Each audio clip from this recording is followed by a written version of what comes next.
think. Okay. Well, the recording just started, but I was getting into the background to play it back, which is interesting, not imperative. So anyway, um, I started playing from room to room in hospitals in New York City, all over the East Coast, blah, blah, blah, blah, blah. Moved to LA, more of that in LA and UCLA specifically, and some other hospitals. But I met Hillary at UCLA, who was a child life specialist there for 20 years. And she and I obviously talked a lot as I did my visits in the hospital from room to room for pediatrics, mostly UCLA. And I told her, well, and sometimes there are some patients who are songwriters or they're interested in music, and I have the time to help them make a record. I've done that in the past, very seldom, but it was a big deal. It was really cool. And actually, I have one that I did in New York a long time ago. We made a CD with a bunch of kids at Children's Hospital at Montefiore in the Bronx, and we had a CD release party. You guys remember CDs? We were talking about books before. These are CDs. Really awesome stuff. The kind of thing where a lot of these young people, as you know, this is like sometimes the biggest thing they get to do in their lives. So fast forward to I'd say probably 2015, about 10 years ago, Hillary and I were saying we got to make this a thing. This is really cool. We started to do a little bit of it at UCLA. Hillary went over to Teen Cancer America and said, we're going to do it at Teen Cancer America. That was in 2017. And since then, we've had over 65 AYAs come through the program. Not all songwriters by trade. Some of them are, talented musicians and singers. Some of them just like to sing in the shower. Some of them just love music. All of them have become songwriters. All of them have become a community. I meet with at least 25 a week writing songs all throughout the week, mostly on Zoom because COVID taught us how to do this via Zoom. So obviously it's a great thing to be in a room like this. I'm in my studio in Santa Monica where you can sit and have a guitar, you can have music coming out of the speakers, and you can kind of think of melodies or think of lyrics and kind of bounce things off of each other. But COVID taught us that we don't have to do that. Not only that, it taught us that since everyone was sitting home alone, the community that started to build with people walking through this door, kind of overlapping their sessions, built even further because now we're all home alone and we're meeting on Zoom like we all are here, but talking about music, creating things, having music trivia contests, and becoming a community. So right now we have AYAs from over 26 states in the country, and we meet every other Monday in something called Music Monday. And this particular meeting, I more likely call it a party, but this group are all the young people that I work with and have worked with over the years. So some of them are, having sessions with me actively. Some of them, have gone on to be too busy to do that in the moment. They have jobs or whatever it may be, but they do come back. They are always part of the community. We call our artists playback artists. They do all different kinds of genres of music, everything from country to indie rock to rap to anime music, to all different stuff. So, and I'm sure some things that we haven't, done yet. But anyway, that all being said, we said, we really want to reach out to a wider audience, and because this is such a no-brainer, as one of our huge supporters, a producer named Benny Blanco says, this is very low-hanging fruit, right? This is music, this is young people, this is creativity, community. And so we've created something called the Playback Experience. So what that is going to be, and we have it scheduled, and I'll reiterate this, and I'm sure Hillary will, our first Playback Experience, which is going to be a monthly, I guess I'll call it online party, but it's not a support group, and meeting sounds kind of serious, but it's going to start on July 17th at 5 p.m. Pacific time. And it's going to be something like Music Monday, except it's going to be offered to new people, not our normal playback core group. Some of them will show up and talk about what we do and kind of facilitate because they're comfortable with each other in these processes. But yeah, so we're trying to populate that meeting with, up to 30 AYAs. So we're excited to let you guys know about it because I'm going to show you kind of something that we do so you kind of get the feel of what we can do in the meeting. But I'm just going to say I really would love some help to let people know about this because I think it's, again, low-hanging fruit, a no-brainer. They don't really have to risk very much like they may have to when they're working with me where they have to do, come up with lines of lyrics or think of a melody. They'll get opportunities to do that, but they could also just hang out and be part of this and sort of explore it and have something that they get curious about, maybe learn more about. And this is going to develop into other workshops if they're interested, and obviously if there's somebody who's really interested, we may take them on as a playback artist to work with me one-on-one and our other producers. But this is what we're really excited about right now. We're excited about a lot of stuff. So Hillary, is there anything that I missed before I know I'm talking a mile a minute, but No, I am from New that York. was perfect. That Okay, was good, perfect. cool. So yeah, so that's kind of my spiel about what I wanted to mention to everyone here today. I'd love to answer any questions. I don't think I have very much more time, so I wanted to kind of do an exercise, but I'm not entirely sure how much time I have. So Betty, what do you think? Do I have a little time? Go quick. Yeah. Well, why don't we do this? I was gonna say, why don't you just ask a question? Because like we'll do exercises where, for instance, we'll start with the opening line of a song, and then I'll take that last word of the line, and we'll start the next line with the first word, and it's just kind of this exercise where like we come up with this weird kind of not really song like a poem, but then I'll grab my guitar and I'll make up some chords. Whoops, and I'll play in tune, and I'll play and I'll make something up. But we can do music trivia, all sorts of things. But first, I'd love to hear a question. I'd love to expand if I haven't answered everything. Oh, okay. So the other thing is, was this already? Oh, this was a bit ago. But did I make it clear about what like the sort of the core program is? Does that make sense to everyone? Okay. No questions yet.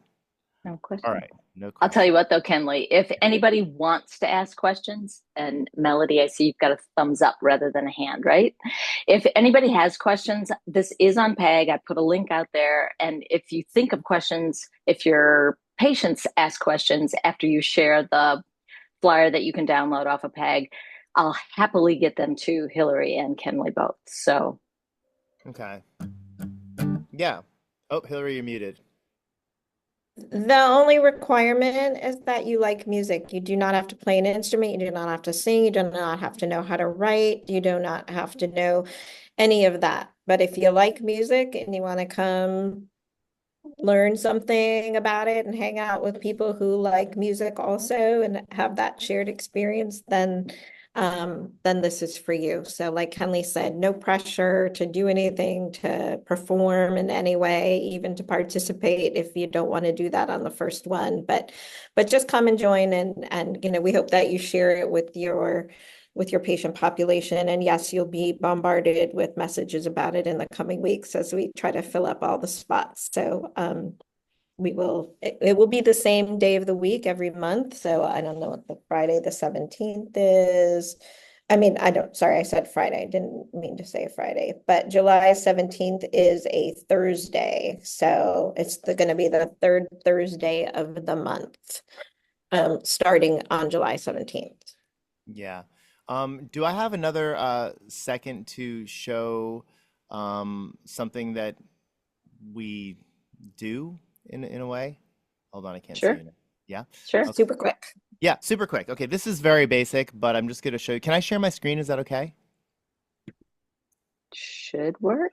Okay. I know last time I tried to do this in a bigger group, it like showed everything I have. So if you're seeing things that I'm not intending to show, let me know. But this is something called Logic. Can you see this? The blue lines and all that? Yes. So basically, this is what we call a DAW, a DAW digital audio workstation. So one of the things we'll do is when we write songs, I'll make the music sometimes they'll make the music. In this case, this is just a guitar track, which is these blobs over here. If I zoom in, I don't know if anyone's ever seen this, but this is a guitar track. These are vocals.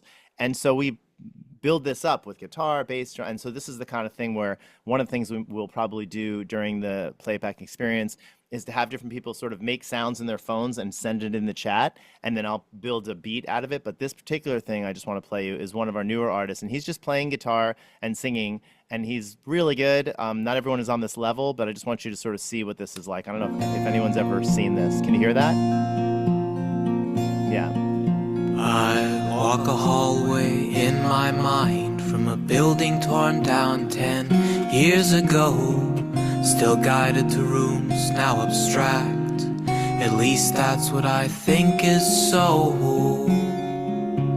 Leave me be and help me stand for all that's left of what's pretend. Leave time and space at bitter ends of what I will not see again.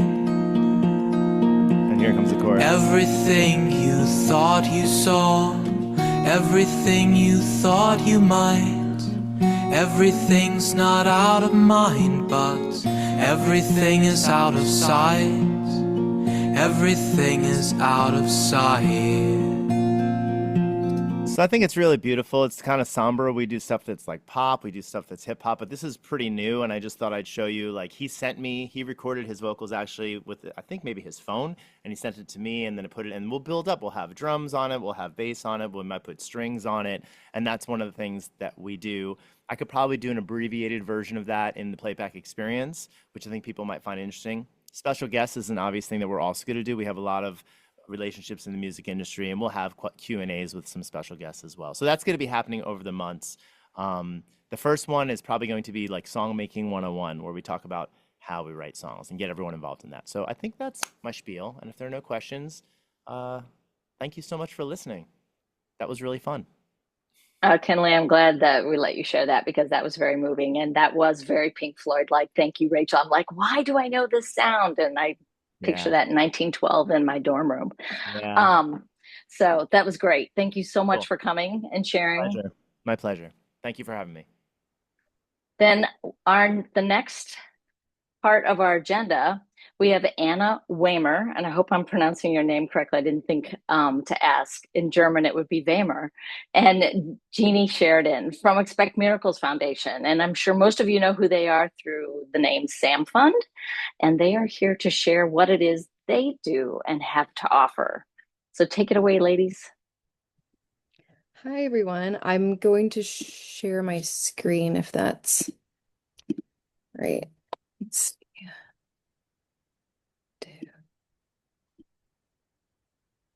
Okay, it is not letting me share my screen.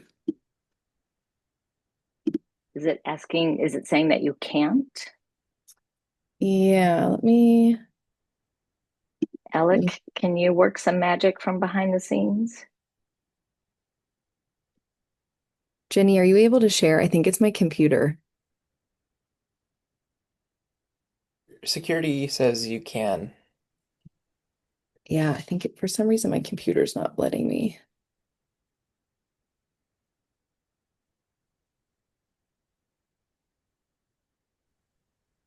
Is it the file and drive? Mm-hmm. Yep. Thank you. Sorry about that. Oh, good.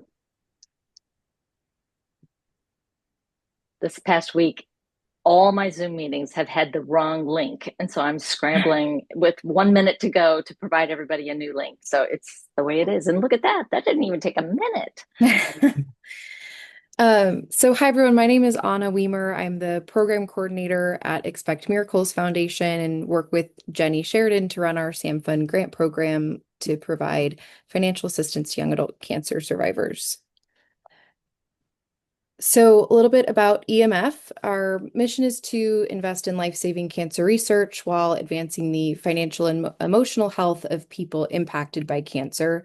So the organization was founded in 1995 and began as a golf tournament to raise funds for Dana-Farber.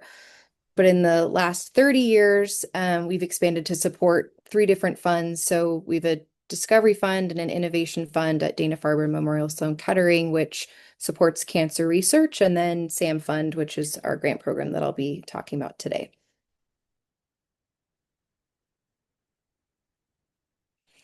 So a little bit about the history of the SAM Fund. So it was originally a separate nonprofit founded in 2005 by Samantha Watson, who's a 2-time young adult cancer survivor. And she recognized that there were limited financial resources available to young adults after they had finished treatment. And then in 2019, SAM Fund became a program of Expect Miracles Foundation. So the goal of our SAM Fund grants is to provide a bridge to help young adults get back on track to where they were before they were diagnosed. So we've awarded 2,700 grants for over $4.6 million since 2005. a little bit about the SAM Fund grants. So we have two different grant types: a financial assistance grant, which provides assistance with general living expenses, and then a family building grant, which helps with family building expenses. So there's two application cycles per year for each of the grant types. They're open for about 4 weeks each time, and we make payments directly to third parties. So depending on the category that the young adult is awarded, we'll pay like mortgage or car lenders or medical clinics if they're awarded family building grants. So the eligibility criteria is the same for financial assistance and family building grants. So the applicant has to be a resident of the United States. They have to be between 21 and 39 years old at the time of application. They can't have received a grant in the previous grant cycle. So if, for example, they were awarded in the spring of this year, they're not eligible to apply until the spring of next year. They can only receive a total of 2 grants from EMF. They cannot be a tax dependent in their most recent year's tax filings, and then they have to meet one of these medical criteria. So either incomplete response or remission, no evidence of disease, or 1 year following completion of active treatment with stable disease, or partial response or remission. We allow these folks to be on long-term therapy. They just have to meet one of those medical criteria above. So a little bit more about our financial assistance grant. The application is once open in late January and then again in late July for, again, about 4 weeks each time. So our next financial assistance application is opening on July 29th. And then we'll close on August 20th at 5 o'clock Eastern Standard Time. So these numbers in parentheses here are the maximum amounts that an applicant can request. So for car payments and rent, they can request up to 3 months up to that maximum. And then for fertility storage fees, they can request up to 1 year up to that maximum listed. And then we also help with graduate tuition, continuing education, or cosmetic, dental, or reconstructive procedures related to their cancer experience. And then our family building grant usually opens once in mid-March and then again once in mid-September for about 4 weeks each. All categories they can request up to $5,000, and we can help with things like fertility preservation, IVF or IUI, surrogacies, or adoption. So when the application is open, we have an online application which we'll link through our website once it opens. So the applicant will start by going through an eligibility screening to determine that they're eligible. And once they've been deemed eligible, they will then go through and fill out their grant request. So that one of those categories that I went through, the amount they're requesting, and then that payee information, so we can pay the third party directly. There's a finance section, so they'll put in their income and expenses each month. We don't have a maximum as to how much income people can have. We just want to get an understanding of what their finances are and how they've been impacted by their cancer experience. And then they'll also have an opportunity to explain that more in the short answer questions that we provide. And then we have a medical history verification form, which is a form we have on our website that has to be completed by a licensed healthcare practitioner. That can be completed up to 14 days in advance of the application opening, but does need to be completed by their practitioner. And then lastly, we just have some tax information. So they'll have to upload either some tax returns or an affidavit to show that they have not filed taxes in either of the past 2 years. And that way we just help confirm that the finances that they're putting in are correct. So if you would like to learn more information about our grants, you can visit our Get Help page on our website, which provides a lot more detailed information about our eligibility, the financial assistance and family building grants. And then you can sign up for our email list to receive emails when we announce our grant schedule and our opening. We also have a pretty robust resource guide that has additional financial assistance resources that we've designated by region, age, diagnosis, and then some other assistance that we've listed for patients, survivors, and their families. And then lastly, we have a one-page information sheet for anyone who would like to print that out and provide it to any of their patients who they think would be eligible.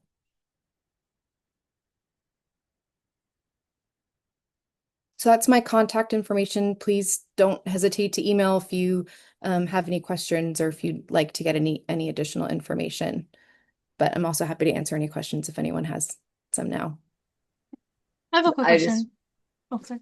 Yeah. Go ahead, Megan. I'm just because I know my social worker will ask. I don't know if she's on the call. What's the notification process of if a patient did receive it or not receive it? Because sometimes we're trying to get it for something a little bit time sensitive. Or the patient's curious like how quickly they'll get refunded the money if, they're struggling with upfront costs for things. Yeah, that's a great question. So we don't start reviewing applications until the application closes, just to give everyone a good chance at getting funding.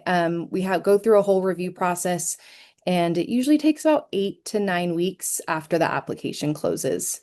Perfect. Okay, good to know. I'll let my team know. Actually, sorry to interrupt, 8 to 9 weeks after it opens. So from after it opens. open date to when we make awards. So it's about the review process is about 2 to 3 weeks, and then we have the internal funding process. So once it closes, it's about 4 weeks, 4 to 5 weeks. Great, thank you. I appreciate it. Any other questions? Hi, this is Kara from Cleveland Clinic. I don't have a question. I just have a kudos. I feel like grants for survivorship patients are few and far in between, especially with storage cost and with graduate school. And so just kudos and a thanks to you guys. I also know that patients appreciate all family building options and the recognition that family building looks different for everyone. It's not just IVF and it's not just a specific pathway.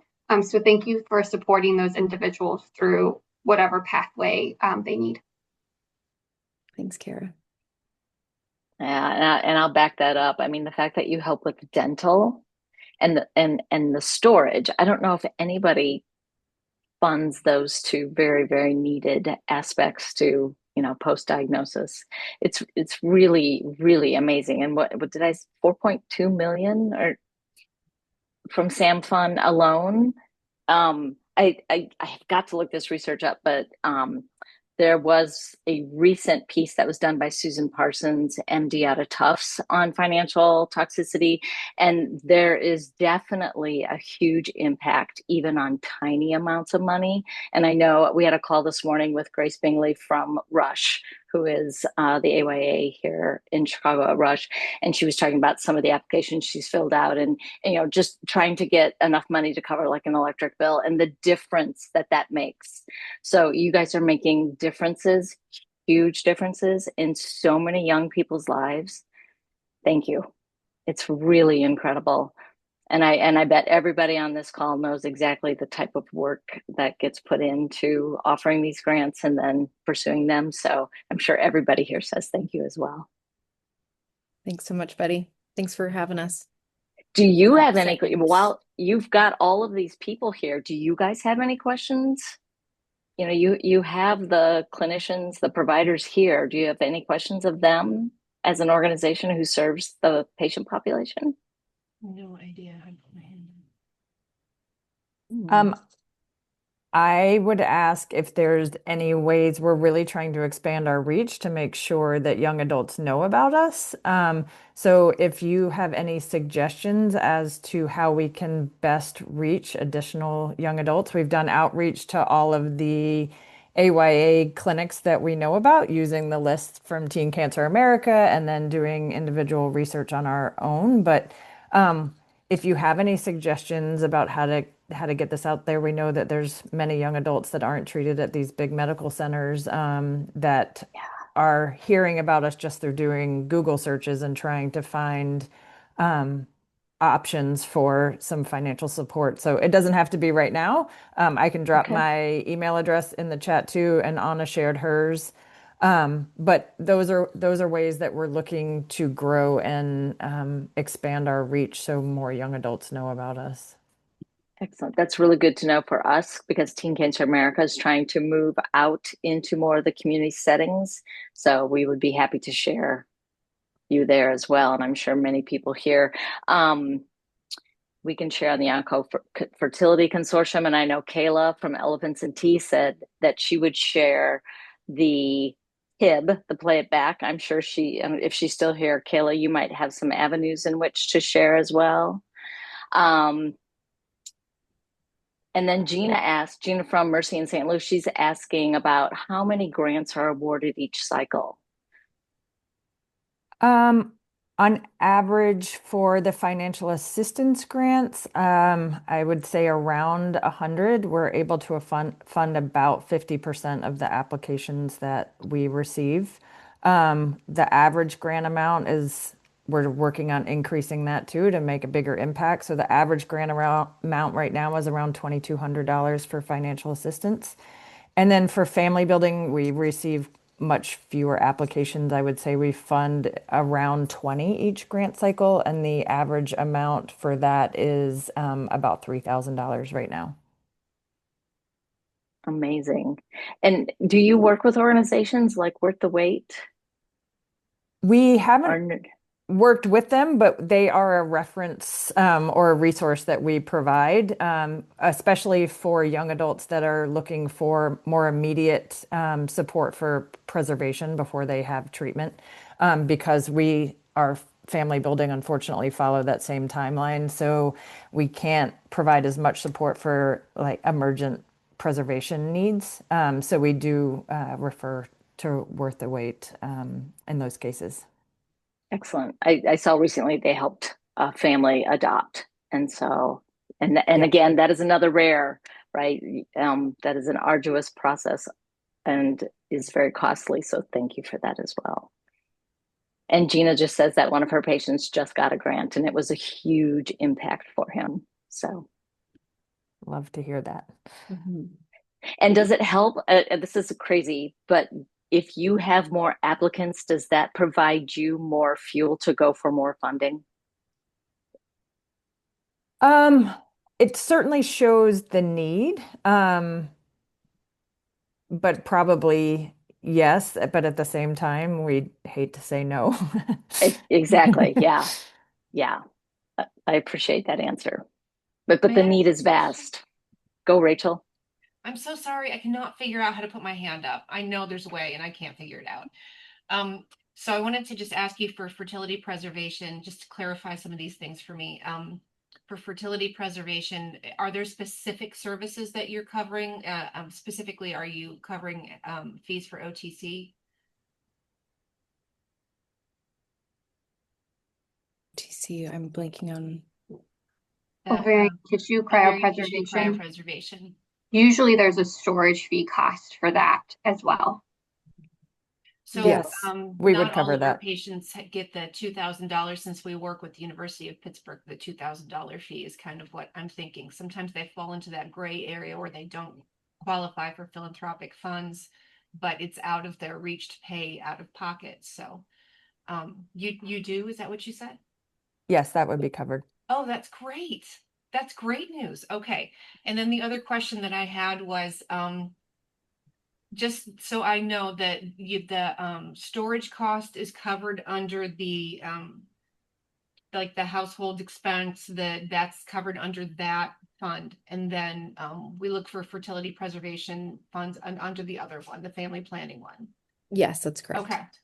Okay. I'm going to apply for all the things just so you know, brace yourself. Yeah, and the reasoning behind that is that that's really an ongoing expense that young adults have over many years. And so, yeah, and it's a big one out of pocket. And so we include that with the living expenses because, on top of paying rent, it may be hard to come up with the extra $1,000 or $2,000 that they need for that. And what's your typical grant for storage fees? They can request up to $1,500. Okay, Or thank you. one Appreciate it. year of storage. Wonderful. Thank you so much. Excellent. Well, thank you guys so, so much. And I have one more Rachel, question. go for it. I'm so sorry. Do you, people that are eligible who have gotten, are people eligible who have been diagnosed with cancer before the age of 21?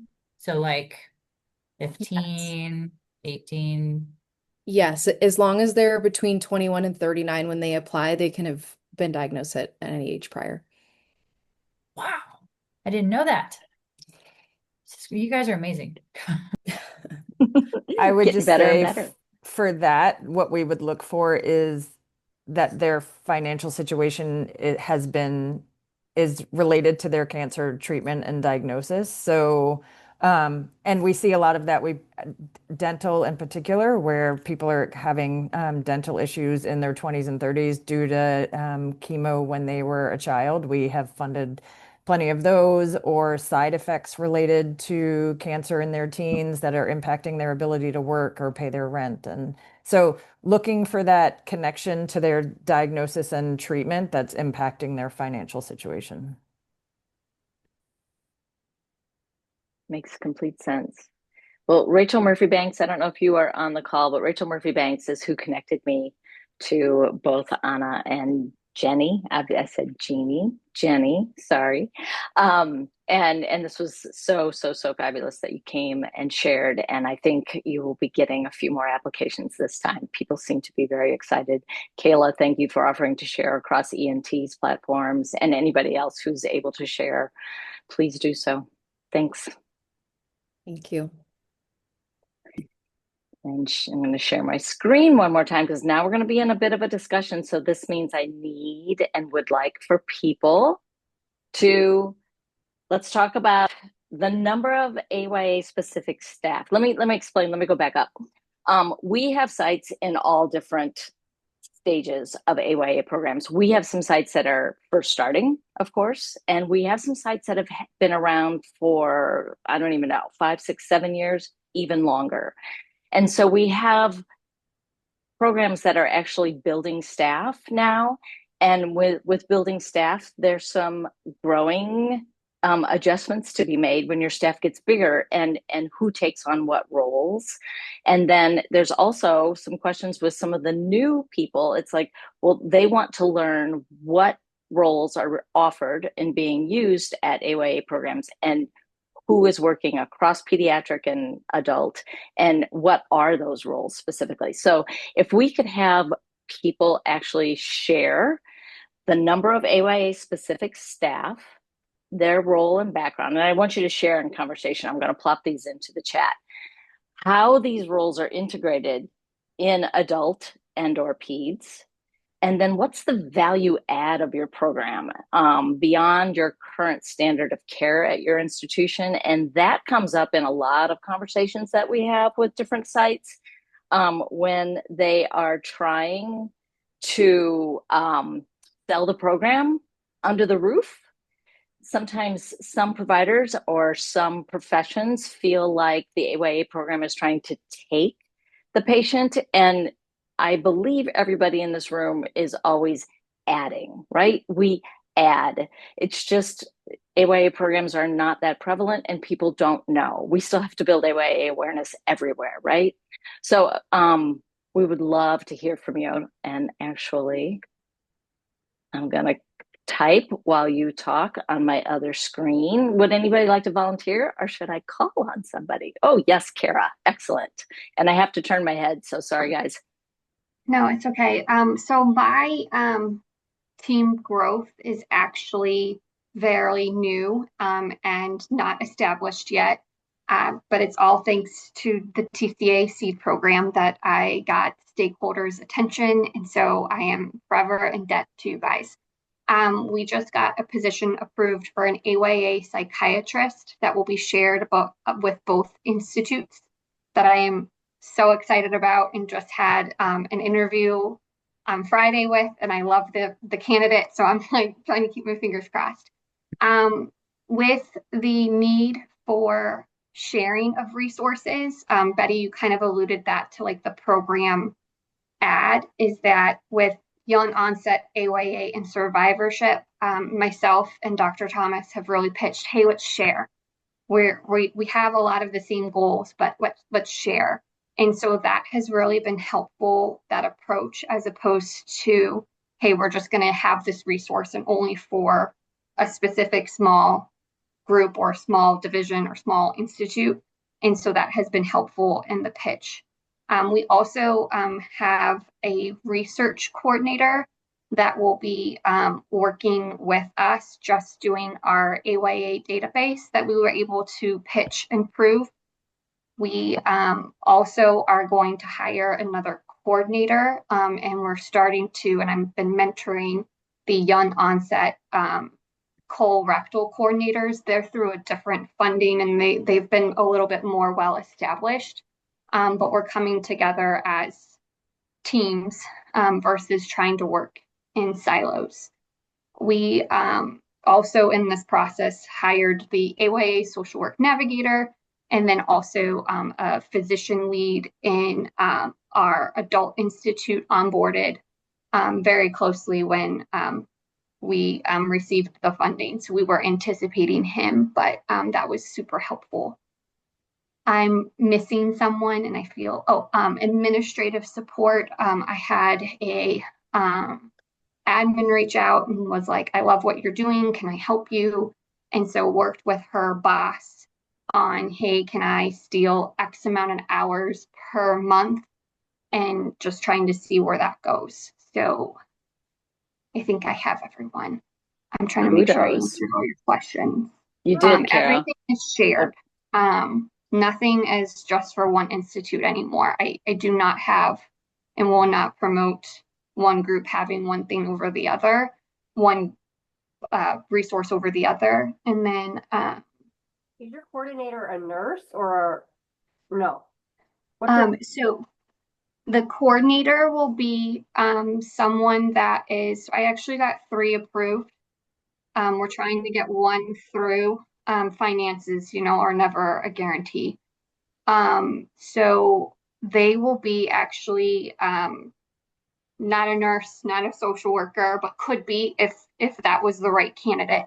But we're keeping that opportunity open for all 3 of the potential coordinator positions. Not that, and it's bad to be a nurse. I'm a nurse myself. It's just been challenging in I used to be in an administrative role, and then the admin was like, I can't have a nurse reporting to me, and things got a little dicey.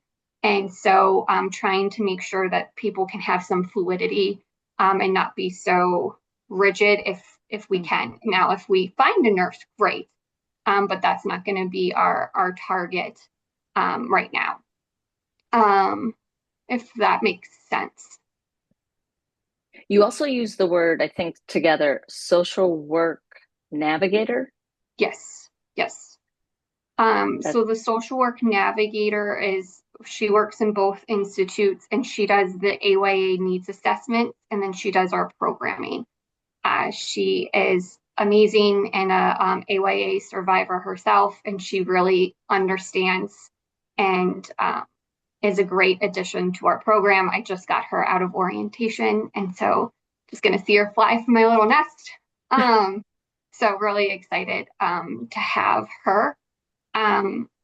We also have a psychologist that is dedicating more time to AYA, and one that is starting to do some group work with Robin, and so that's been a really neat collaboration to see.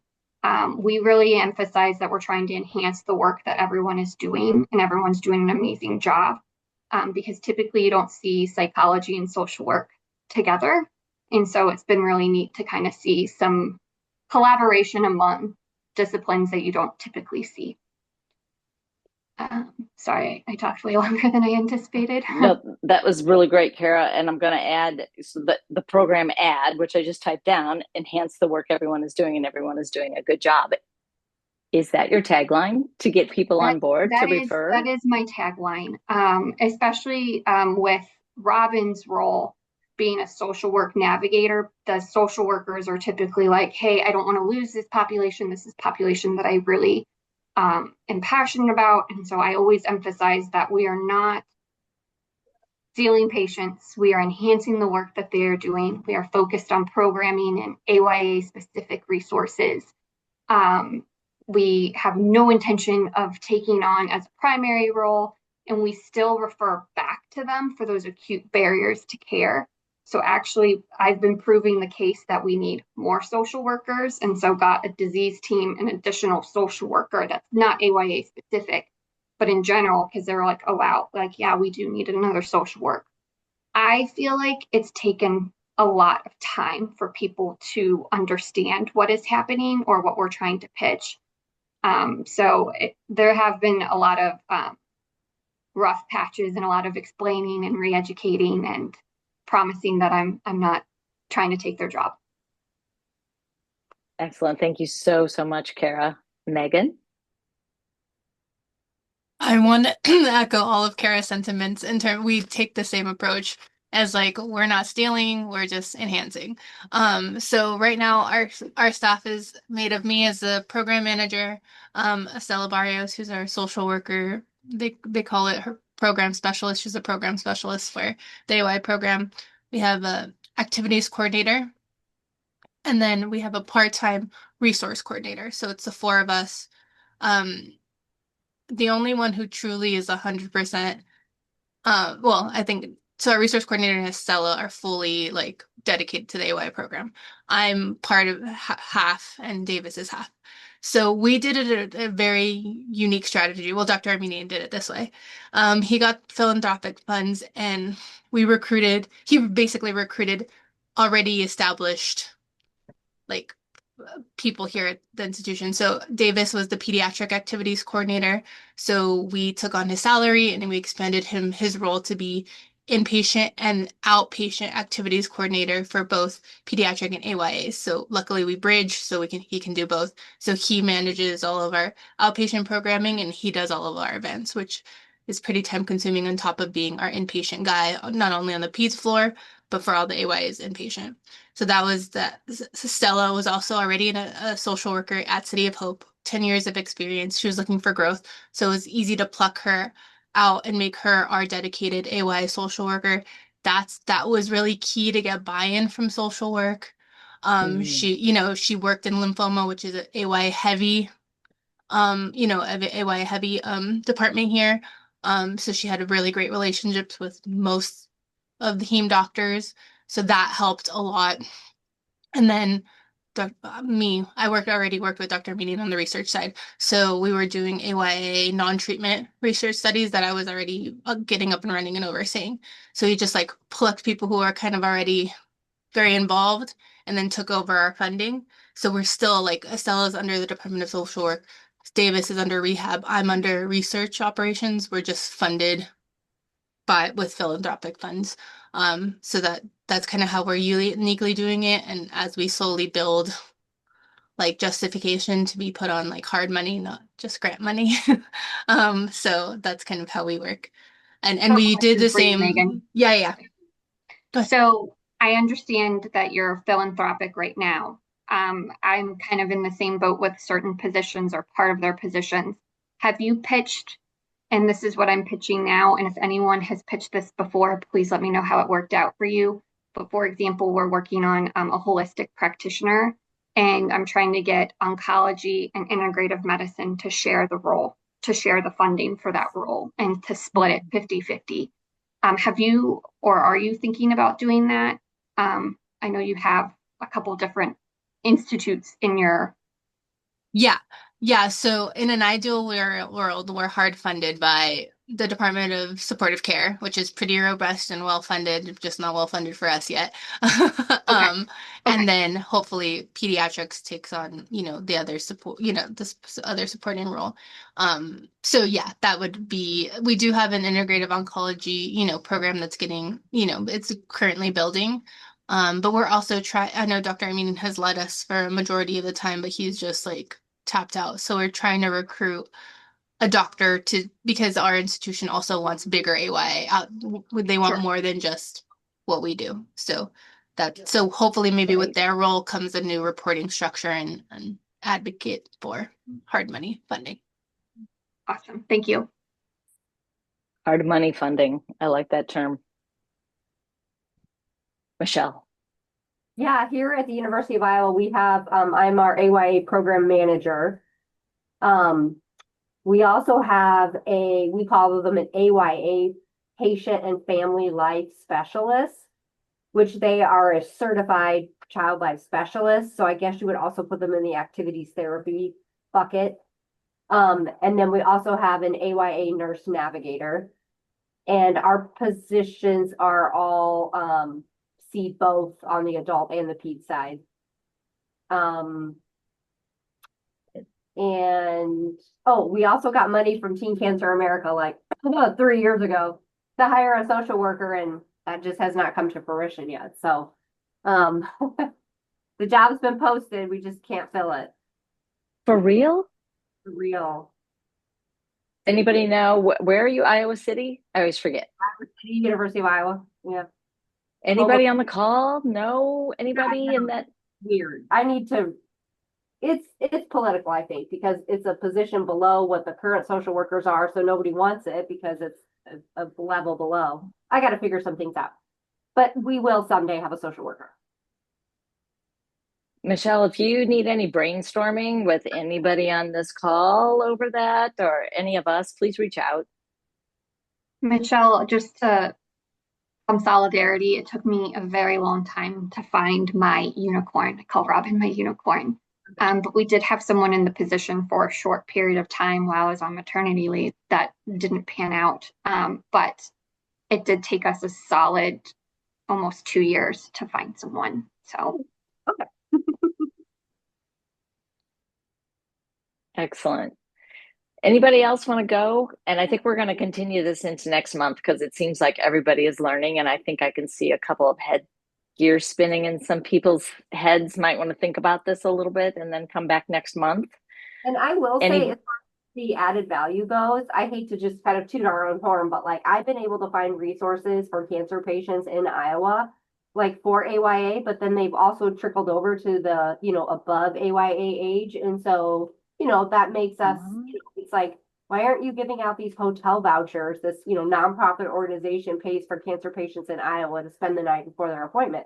So, I found them. So we give them to AYA patients, but then I educate also, our nurses on the non-AYA patient side. And so we've been able to introduce a lot of resources in the state of Iowa. State. Yeah. Huh? Statewide even. Statewide. Yeah. I mean, I've been able to find some great opportunities now that we have for our AYA patients, but these nonprofits also are willing to help older adults. So that's all good. So that's a good added value. Our program is helping others too. That's amazing. Question for you. Is your pediatric institute and adult institute two separate entities with different budgets? And do they share your position or positions? Okay. We do. Thank you. Peds pays 25% of it and the adult side pays 75% for the nurse. Yeah. The other positions I have to fundraise for. So. Okay. Kara, if it would be helpful, a vast majority of our positions are split funding wise, and I'd be happy to share just a graphic of what that looks like for our program. Please bless. Yes. Thank you. Happy to share. Hannah, thank you, Hannah. Sorry, someone just said something. Yeah, where are you from? Oh, yes. Sorry, I'm with UNC's AYA cancer program in North Carolina. I am the project manager. For some reason, in my institute, it is just so foreign to be like, oh, we can share things or we can do percentage for things. And at Cincinnati, we did it like sparingly. So any graphics would be amazing. Thank you, guys. Absolutely. Fantastic. Will you share that with everybody? Sure. Yeah. Thank you. Appreciate it. I'm in a similar situation where we're half and half adult and peds. We go into both spaces, and it is enormously confusing to people when somebody who comes from the peds side or has a badge that looks like a peds badge comes into the adult space. I get stopped all the time by people who are like, I think you're lost. Oh, Go back to the based other on a badge bias, I think is what you badge call that, right? badge bias. Mm-hmm. Hannah, I will if you say could that next time. say no badge bias. Hannah, if you could share that on PAG, or if you would like me to share that on PAG, you're welcome to send it to me, and I'd be happy to do that as well. Yeah, I'll go ahead and try to upload it, and if I have any issues, I might reach out to you, Betty. Sounds great. Thanks. Well, we are at the end. I saw that Megan also added that their ad is fertility navigation, which is humongous. And then Trisha Hernandez also Trisha from LLS put in there about that gap going off treatment, which is huge. The ongoing support you provide is key value. And it's moving on me. And key value, add whether they are treated at peds or adults. So thank you, Trisha, for that. Yeah, I think we definitely should have a conversation about what happens to all these young people when they leave your hands and they go off primary treatment, because that is that fog induced very traumatic space for people to enter. And Megan, I saw your hand raised physically. Did you have? Bye. Okay. Thank you, everybody. This was great. We will continue this conversation. Have a great month. Bye, everyone. Thank you.